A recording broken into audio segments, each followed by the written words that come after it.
grandfather of Rogersville, the Thomas Amy Historical Site sits just a few minutes outside town and has stayed family-owned for 6 generations. Now open to the public, the 52-acre property features a fully functioning restaurant just feet away from Tennessee's oldest stone dam, the home built by Thomas Amy in 1780, and trails that are free to the public to enjoy. Amy served in the Revolutionary War and was given 1,000 acres in East Tennessee as a land grant from the government. The government back then didn't have much money. In fact, they were in debt because of the war, but they had thousands of acres of land, so instead of getting $50, you get so many acres of land. The property is now owned and maintained by Jake and Wendy Jacobs. Wendy is a 6th-generation descendant of Thomas Amy, who discovered her heritage almost by accident. She knew nothing about this until she started doing genealogy in the 1980s.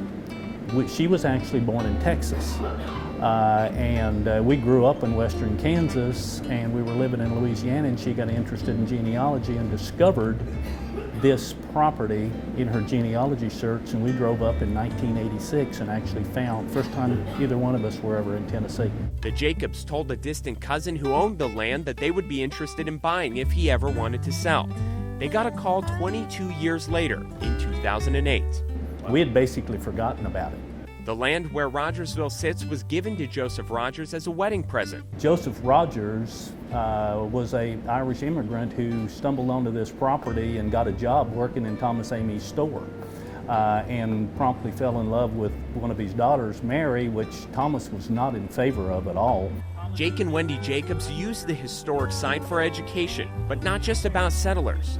Jake met Stonewolf, a Cherokee Indian who grew up in the area, at a historic convention. The two struck up a friendship when they discovered Stonewolf's ancestors lived on the land even before Thomas Amy arrived. I was just a little kid when my father had brought me here, and but I was only like 5 or 6 years old.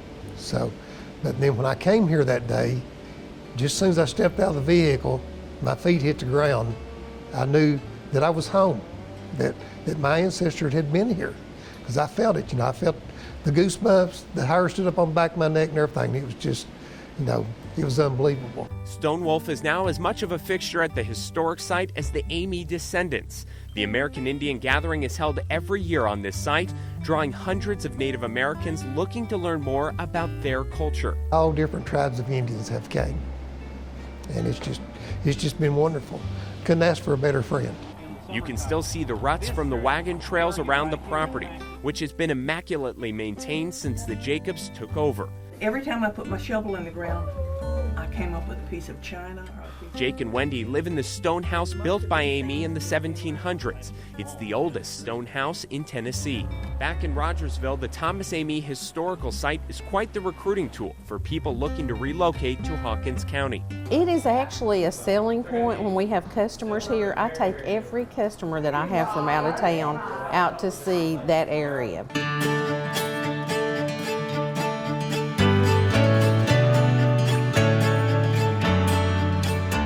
Thanks for watching My Town Rogersville. We'll see you next time in your town.